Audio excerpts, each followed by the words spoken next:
Assalamualaikum warahmatullahi wabarakatuh. Alhamdulillahirabbil alamin wassalatu wassalamu ala asyrofil anbiya'i wal mursalin wa ala alihi wa ashabihi wa man tabi'ahum bi ihsanin ila yaumiddin. Amma ba'du. Teman-teman sekalian yang berbahagia, kita berjumpa kali ini dengan tema hadis dari Arba'in An-Nawawi, hadis ke-37 tentang niat dalam berbuat baik dan berbuat buruk atau jelek.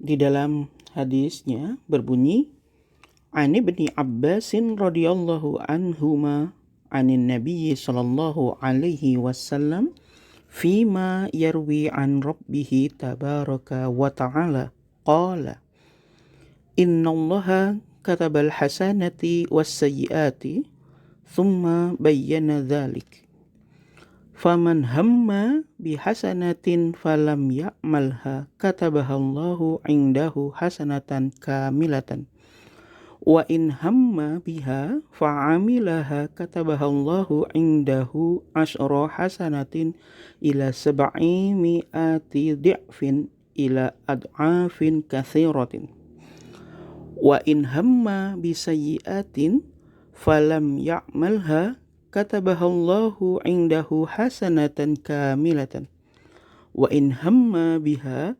fa'amilaha katabahallahu sayyi'atan wahidatan. Rawahu Al-Bukhari wa Muslim.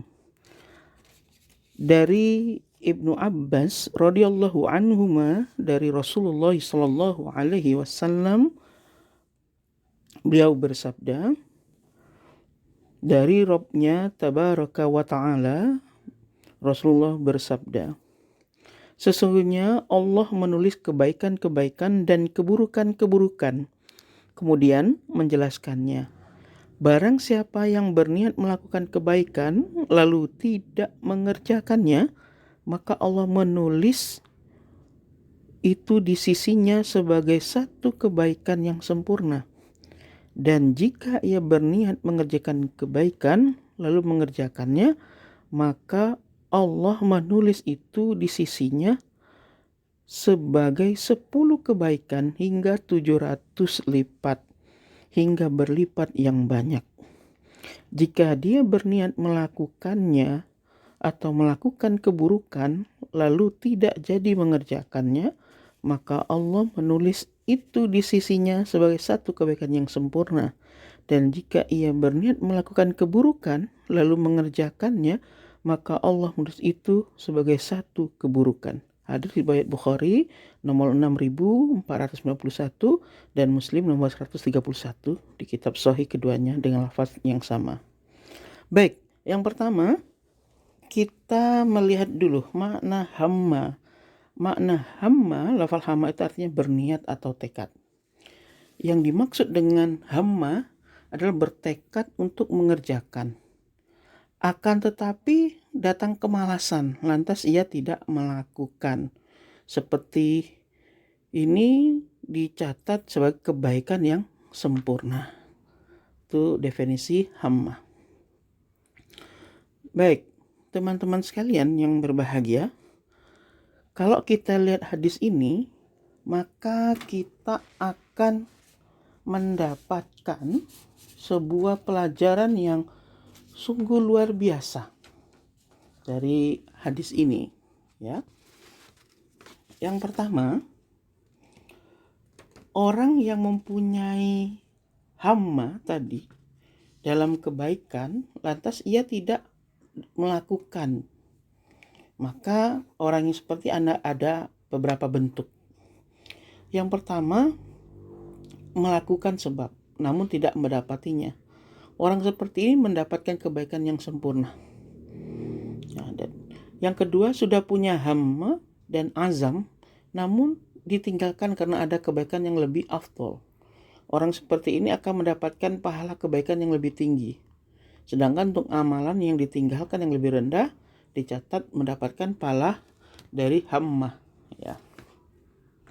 Yang ketiga, jika meninggalkan amalan karena kemalasan, misalnya sudah berniat mengerjakan sholat duha, lantas ada teman yang mengajak untuk jalan, ia diberi ganjaran sebatas niatnya, yaitu melaksanakan sholat duha, tetapi tidak diberi balasan untuk perbuatan sholat duha karena tidak dilakukan tanpa uzur.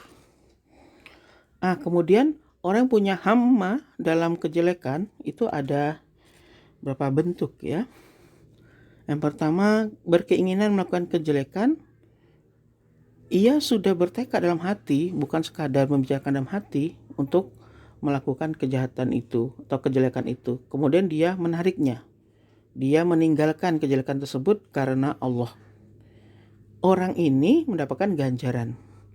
Ia dicatat melakukan kebaikan yang sempurna karena ia meninggalkan kejelekan tersebut disebabkan karena Allah. Tidak sempat melakukannya yang bisa membuatnya tercatat melakukan kejelekan. Jadi dia mendapatkan pahala yang sempurna. Kemudian yang kedua, dia berkeinginan melakukan kejelekan, sudah bertekad atau berazam, akan tetapi tidak mampu melakukannya dan tidak berusaha melakukan berbagai sebab untuk bisa melakukan hal tersebut. Hal ini seperti orang yang berkeinginan untuk kaya, lantas ingin bermaksiat dengan hartanya. Namun sayangnya ia tidak dianugerahi harta. Ia dicatat mendapatkan dosa dari sisi niatnya. Dari Abu Kabsha Al-Anmari radhiyallahu an, Rasulullah SAW bersabda bahwa dunia itu memiliki 4 golongan. Ya, jadi dunia itu dimiliki oleh 4 golongan. Yang pertama, seseorang yang Allah beri ilmu dan harta, lalu dia bertakwa kepada Allah, menyambung silaturahmi, yaitu hubungan dengan kerabat, dan mengetahui hak Allah pada harta tersebut. Orang ini yang paling utama kedudukannya di sisi Allah Subhanahu wa Ta'ala.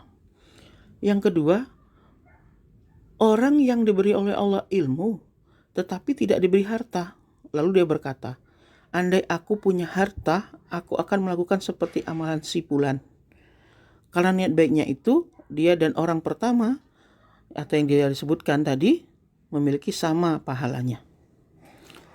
Yang ketiga, seseorang yang Allah beri harta tapi tidak diberi ilmu, lalu dia menghabiskan hartanya tersebut tanpa bertakwa kepada Allah, tidak menyambung silaturahim, dan tidak tahu hak Allah pada hak itu atau harta itu. Orang ini kedudukannya paling buruk di sisi Allah. Yang keempat, seseorang yang tidak diberi Allah harta dan ilmu, lalu berkata, andai aku punya harta, aku akan melakukan seperti amalan si fulan. Karena niat buruknya itu, keduanya sama dalam dosa. Ini hadis diriwayatkan oleh Tirmizi, Ahmad, ya, dalam hadis sahih. Nah, yang ketiga, berkeinginan melakukan kejelekan dan berusaha untuk menggapainya, tetapi tidak mampu. Orang seperti ini mendapatkan dosa yang sempurna. Jadi dia punya keinginan untuk melakukan perbuatan dosa, tapi dia ternyata tidak mampu. Ya, tapi dia melakukan, tapi ternyata tidak mampu menggapai perbuatan dosa tersebut. Orang ini tetap mendapatkan dosa karena melakukannya. Sebagaimana hadis dari Abu Barkah Nufai bin Haris As-Saqafi, bahwa Rasul bersabda, apabila 2 orang bertengkar dengan pedangnya, maka orang yang membunuh dan yang terbunuh sama-sama masuk neraka. Lalu Abu Bakrah bertanya, wahai Rasulullah, sudah wajar yang membunuh masuk neraka, lantas bagaimana gerangan yang terbunuh? Beliau menjawab, karena orang yang orang yang terbunuh, maksud saya, itu memang punya ambisi untuk membunuh sahabatnya juga. Jadi kalau ada orang yang punya keinginan untuk melakukan kejelekan, tetapi dia kok ternyata tidak mampu melakukannya, tapi dia sudah punya usaha, dia tetap mendapatkan dosa yang sempurna juga. Nah, tadi diberikan oleh Rasulullah sebagaimana orang yang bertengkar dengan pedang, yang akhirnya semuanya mati. Maka yang terbunuh dan membunuh juga masuk neraka. Hadis diriwayatkan oleh Bukhari dan Muslim. Yang keempat, kondisi di mana seseorang bertekad melakukan suatu kejelekan, kemudian menjauhkan diri darinya, dari kejelekan tersebut, bukan karena Allah, tetapi bukan karena Allah, bukan juga karena dia tidak mampu, maka seperti itu diberikan pahala karena tidak meninggalkan. Orang tersebut tidak diberi pahala karena dia tidak meninggalkan maksiat karena Allah, dan dia tidak dihukum karena tidak melakukan hal-hal yang wajib mendapatkan hukuman dari perbuatannya. Jadi diibaratkan dalam hadis itu Rasul bersabda, jika dia berniat melakukan keburukan lalu tidak jadi mengerjakannya, maka Allah tulis di sisinya sebagai satu kebaikan yang sempurna. Maksudnya jika meninggalkan kejelekan karena Allah. Nah, jadi kalau orang sudah punya keinginan melakukan perbuatan jelek, tapi dia menjauhkan dirinya bukan karena Allah, bukan juga karena tidak mampu, maka orang itu tidak dapat pahala. Yang dapat pahala itu hanyalah orang yang menjauhkan diri dari niat jeleknya tadi karena Allah. Nah, itu batasannya. Jadi semua itu niat, usaha, dan karena apa dia melakukannya. Jadi ibaratnya ada seorang melakukan kejelekan, itu harus dilihat dulu dia punya tekad nggak melakukan itu, usaha nggak, karena siapa dia melakukannya, karena siapa dia meninggalkannya, itu mempengaruhi. Nah, maka kita dapat mengambil beberapa pelajaran faedah dalam hadis tadi.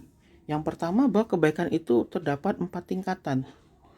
Yang pertama, berniat melakukan kebaikan dan mengamalkannya, maka orang itu akan mendapatkan minimal 1 kebaikan sempurna hingga 10 kebaikan, bahkan sampai 700 kali lipat, bahkan bisa lebih. Kemudian berniat melakukan kebaikan dan tidak mengamalkannya karena tidak mampu, maka dapat pahala 1 kebaikan yang sempurna. Ada yang sudah punya kebiasaan pada kebaikan lalu yang meninggalkannya karena ada uzur, misalnya sakit atau safar, orang tersebut tetap dicatat pahala yang sempurna. Contohnya, orang biasa sholat ke masjid karena ada uzur, wabah, sakit karena hujan, lalu dia tidak jadi ke masjid, maka dia tetap dapat pahala sholat berjamaah. Kemudian jika ia berniat, bertekad namun tidak mengamalkannya dan diakhirkan atau diundur bukan karena ada uzur atau karena ketidakmampuan, maka Allah mencatat baginya 1 kebaikan yang sempurna. Jadi dia sudah berusaha, tapi memang bukan ada uzur dan lain sebagainya, tapi tidak jadi saja, dia tetap dapat kebaikan. Karena apa? Karena niatnya tadi. Kemudian masalah kejelekan juga ada 4 tingkatan. Berniat melakukan kejelekan dan mengamalkannya, dicatat 1 kejelekan. Berniat melakukan kejelekan dan akhirnya meninggalkannya karena takut kepada Allah, maka dicatat 1 kebaikan. Berniat melakukan kejelekan dan meninggalkannya karena tidak mampu, maka dicatat baginya 1 kejelekan, karena orang ini sudah punya usaha untuk melakukannya, cuma tidak tercapai saja. Nah, itu.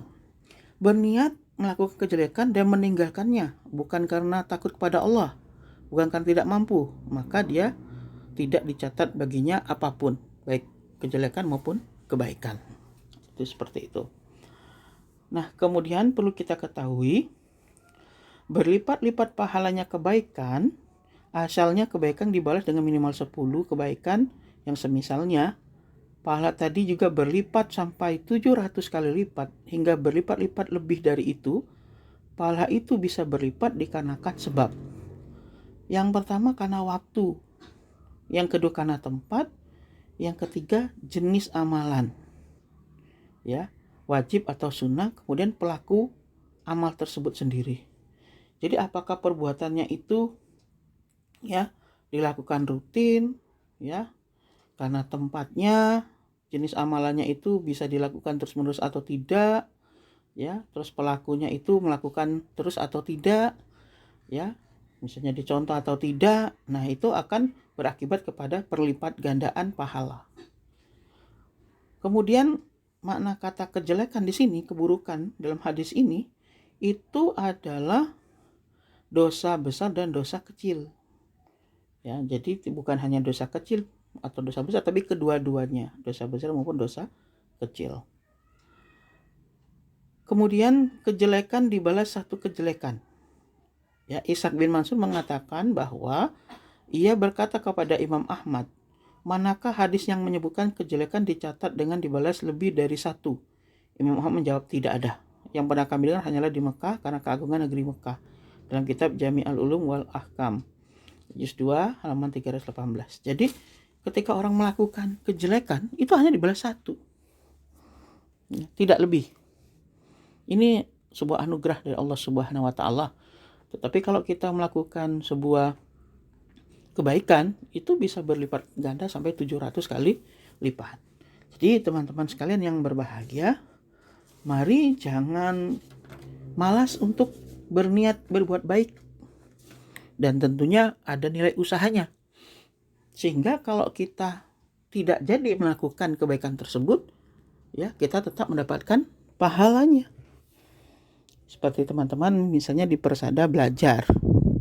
Sudah niat nih belajar jam berapa, buka YouTube jam berapa, kemudian buat tugas, review, ya. Ternyata sudah disiapkan semua, udah diniati dengan bagus, ada usaha untuk menyiapkan mengikuti materi, tiba-tiba mati lampu seharian sampai besok pagi.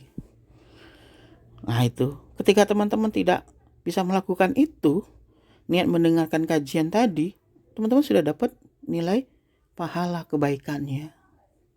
Ya, teman-teman sudah berniat misalnya besok pagi mau puasa, ya, mau bangun pagi, sholat tahajud, dan ternyata tidak terjadi.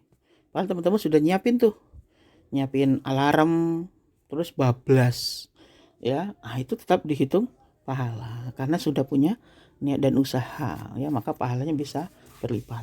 Baik, teman-teman sekalian yang berbahagia dimanapun berada, terima kasih atas perhatiannya. Semoga kita tetap dalam lindungan Allah dan tetap menjaga niat baik kita agar supaya kita mendapatkan nilai dari Allah berupa pahala yang berlipat ganda dan menjadi insan-insan yang mulia. Terima kasih. Assalamualaikum warahmatullahi wabarakatuh.